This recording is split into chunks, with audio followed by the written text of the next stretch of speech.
Hey folks, welcome back to JamiesLocks. Today we're going to be tackling one of my favorite brands of locks, a Mul-T-Lock. Again, this is an interactive plus in an NE10 body, extremely well made. Interactive plus. I've got an MT5 plus as well that I'm going to be tackling at some point. I haven't quite gotten an open on that one, but I got two opens on this now. It's got no spring anywhere in it. It's completely mechanical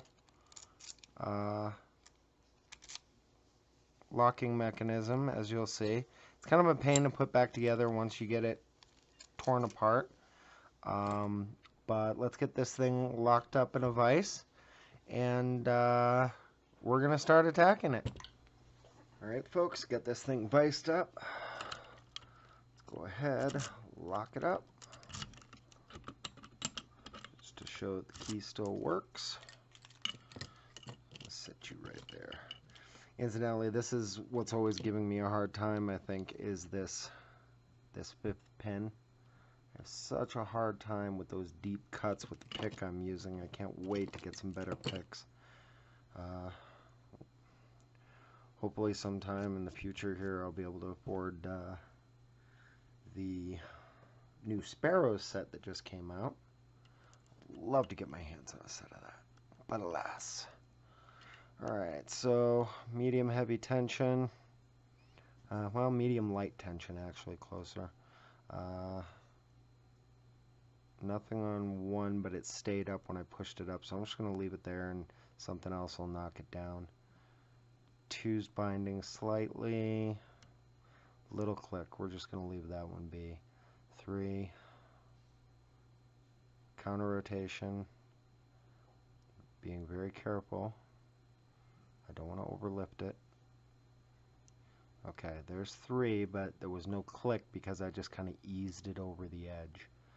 I'm going to do the same with 4. Okay, 1 pop back down, that's good. Okay, I got a little click out of 4. I'm going to come back through the stack very gently, try not to bump anything. If I get movement, if I can feel it in my thumb. Okay, there we go. There's an actual click on 1. That's what I was hoping for. Back to 3, I think. 3 gave me an actual click. Okay, so let's go to 4. 4's loosey-goosey. We're going to leave him. 5. My nemesis on this lock. Because it does not take very much to set him, but it oversets very easily. Alright, so let's start checking inner pins. And I'm just going to kind of feel my way back through the stack for anything that I end up feeling in my thumb. I'm also going to lighten up my tension a little bit because I want those little bumps on the pins to actually do something. Alright, so I got the center pin on the interactive is binding now, so we're going to slowly turn him up. And I got a little bit more of a false set going here. It's not huge. Okay, there we go. There's some more on there. And 1 center pin on 1 still binding, so let's lift him up a little bit higher, lighten up on the tension. Here we go. Come back in, see if anybody else wants to talk to me. Okay, center pin on 3 is very tight. I'm not going to let this one, there we go. What I was going to say is I'm not going to let that one push me out of my false set. Sometimes those inner pins can push you back more than you think they can. Okay, nothing there. Oof. That's the kind of click I don't like to hear. That's the click or chunk that you sometimes get with an overset. That's alright. If it's just that one, I can deal with it. I think that might have been 3. Going down the stack. Nothing's binding, really. Nothing's giving me any feedback anyway.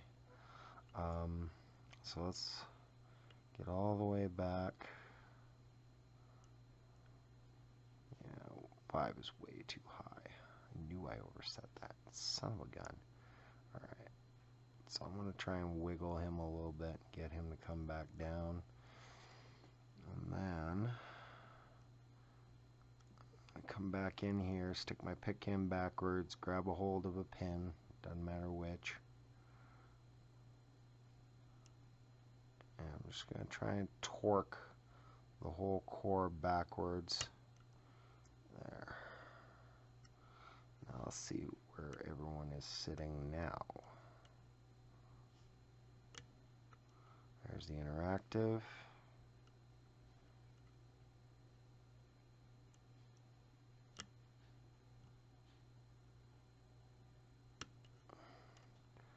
That's 4. 5 is low again. Go behind him. Just kind of wiggle backwards underneath that bugger and hope that I can get a set.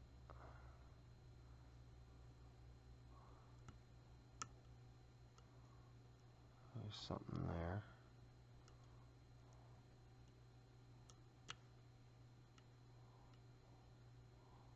I got pretty heavy tension on this thing right now. Looking for binding, looking for overset. Okay.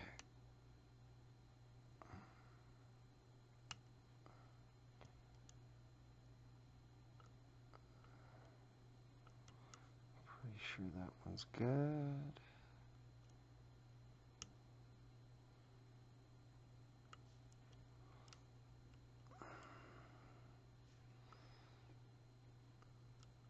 I gotta shut up and start picking. Hands getting tired.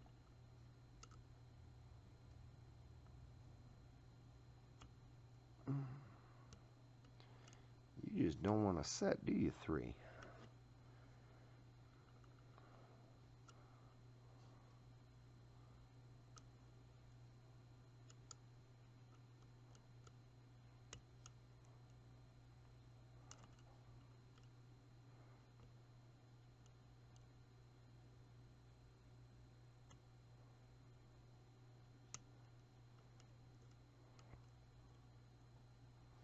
Everybody just got loose.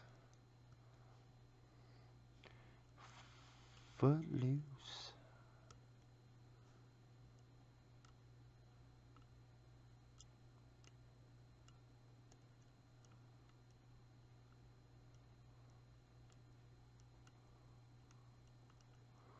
Just checking for binders. 5 and kind of 4 just feel real crappy. I'm guessing there's some really fancy security pins in those that are just totally buggering me up.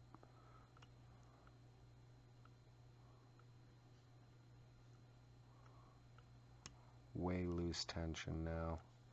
Just trying to free somebody up. Check my interactive. Ooh, that's a super deep false set. Okay. Now let's see if we can get this bugger. Check all the inners, all the outers.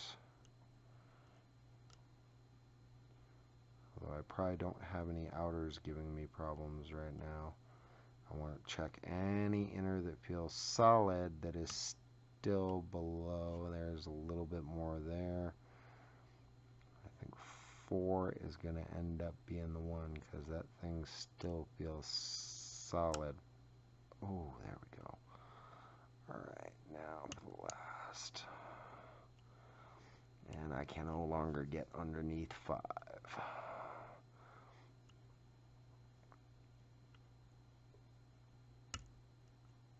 Oh, that's deep.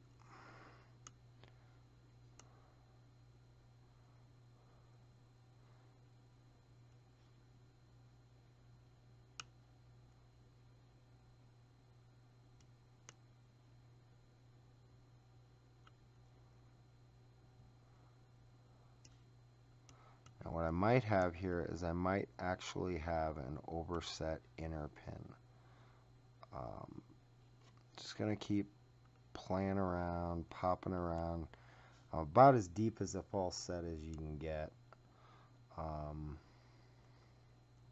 I've only got one pin, more than likely, that's giving me a hard time. And I was really hoping to get this lock before the 10-minute mark. You feel really solid. Come on.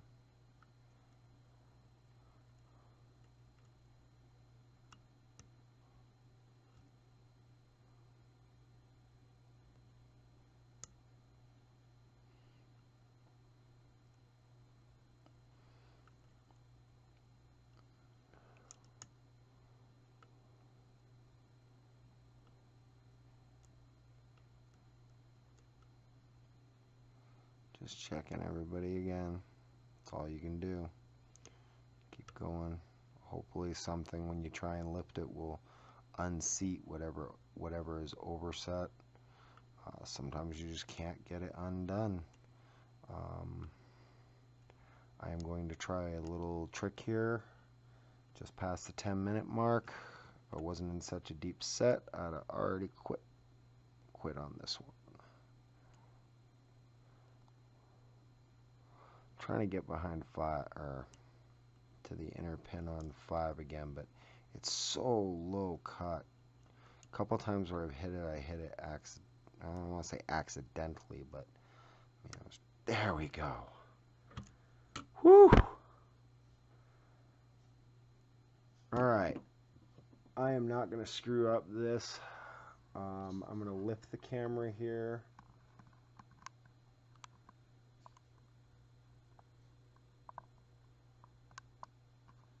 So I've got the entire box in. I don't need to keep the tension in the keyway.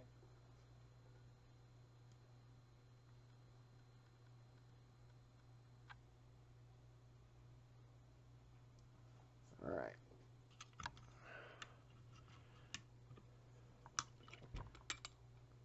Get the vise out of the way. Yes.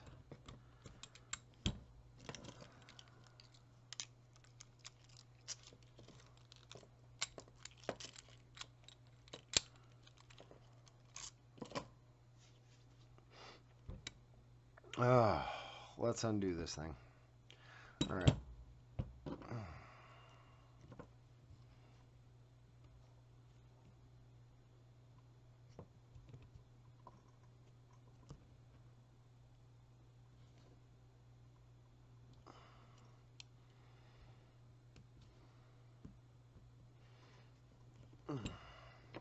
First thing you gotta do when you disassemble these NE10s, probably many of the NE series, is get this stupid red ring off. This is kind of I consider it a design flaw, believe it or not, because it's plastic. I mean, granted, you don't have to tear these things apart very often, but what you're looking for is this stupid screw there. Let me get a flathead. Where'd I put it? Here it is. And I'm going to need pinning tweezers too. Alright, so first things first, let's get this screw undone. Now this screw is hooked into the side of a barrel underneath the shackle that is in turn holding a pin in that has the core. I made the mistake of taking this lock apart in such a way that all of this stuff fell out. Nothing in here is mounted. You could empty this thing down to bare metal pretty easily. The shackle does need to be out of the way. And what you do is you push this core piece up out of the way. And then there's another core piece in here that you can lift up out of that hole, and that lets you draw this out. Now, do not tip this thing upside down. This piece in here is just a cam. Nothing holds it in. The ball bearing's not even a thing there. It will just fall out, and I did that, and it sucks. That's alright, we're not interested in this. We are only interested in this. I'm going to need a pinning mat for parts. But yeah, you can see there's a couple pieces in there. I am not going to tear this thing apart any further. Let's get the key out at this point. Now, the dust cover, like I was saying, is kind of a pain. So what I want to do is take this off, but not tip this over. I don't want that spring mechanism to pop out because it's a pain in the bollocks to get it in there. Alright, let's get some tools out of the way here. I don't need that, I don't need that, I don't need my pick, I don't need my tension wrench. I will not need the C-clip remover. I do need the Phillips and the key. So let's go ahead and get this thing. I have not seen inside this thing yet. I took apart my MT5 Plus because I wanted to see the inside of it. But yeah, I hadn't quite gotten to that point yet. So let's go ahead and take care of this.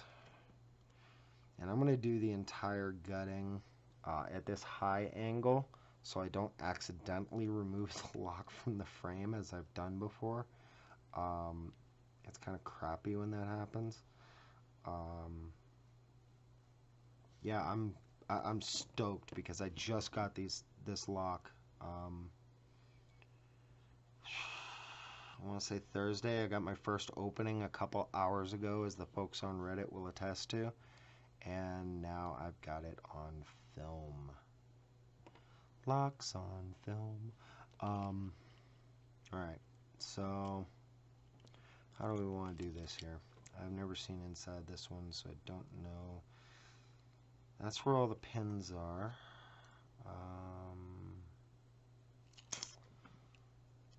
Let's take the follower, and I'm going to turn it ever so slightly past the shear line, and we're gonna run with that.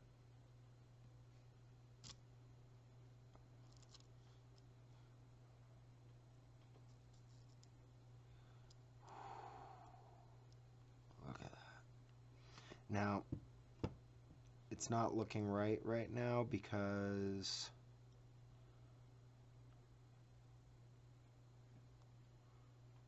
actually I don't know why that looks so weird like that.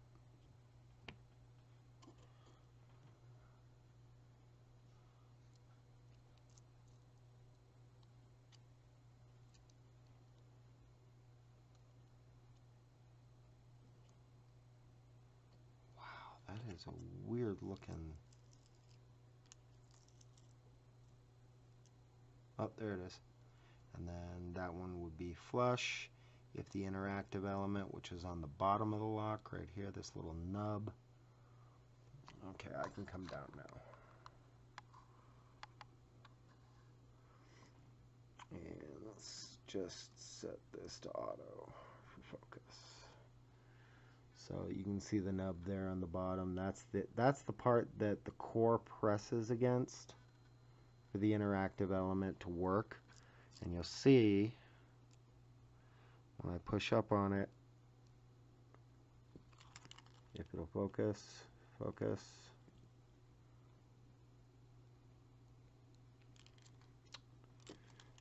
I always end up having to do manual focus on these because Logitech doesn't know how to make a freaking webcam. But yeah, so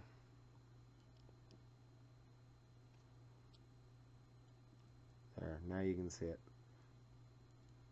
So that's how the interactive element works. Alright, so let's start dumping. Forgive me, I do these I do these with the pinning mat upside down because I always imagine the springs are at the top. It's confusing for some people. But there's the inner pin on one, and I will use my pinning tweezers, there they are, to get that out. Okay, so we got one of their mushroom pins. So there's the inner and outer pin for one. Inner pin, that's the interactive element.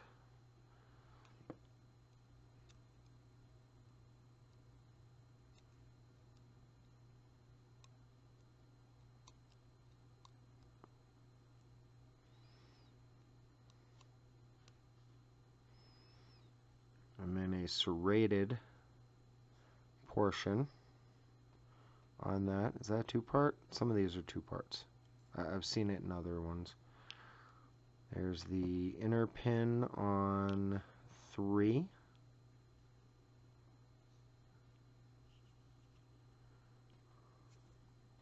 Cool. Outer pin. Not a bad looking, single serrated.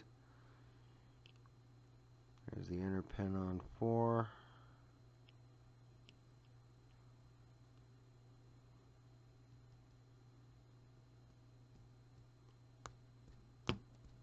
Come on, get out of there, you son of a bitch. Another mushroom pin on 4. And then you decide to be a punk. Another mushroom pin on 5.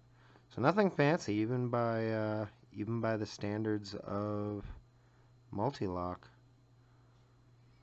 Yeah, so you can see that warding in here at the back. And this is why I pick it from the opposite side, is because the warding there doesn't come into play as much. But yeah, neat core. Alright, now for the top part. And then we're done. We're done ski. Let's start with 1. Let's see if the springs in this are as bad as they were in the 4-pin in the Classic. Probably.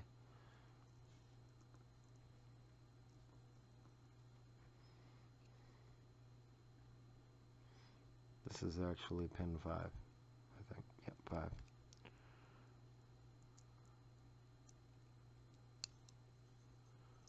Whew! That is a big ass spool. Okay, 5. And of course the monster springs. Seriously, I think these are the biggest springs for this format lock that I have ever seen. Alright.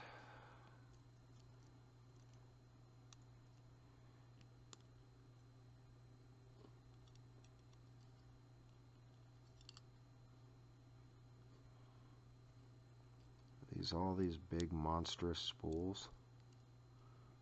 Yeah, I think that's the way that's going to end up being. The one on the interactive might be different. Sometimes they are.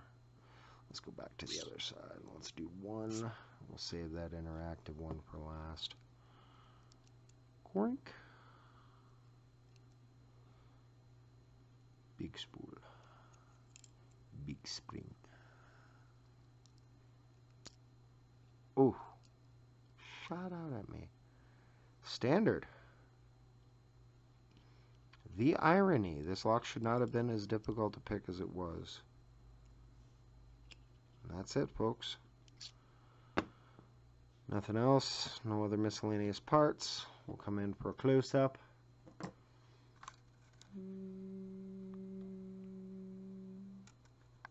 should be good.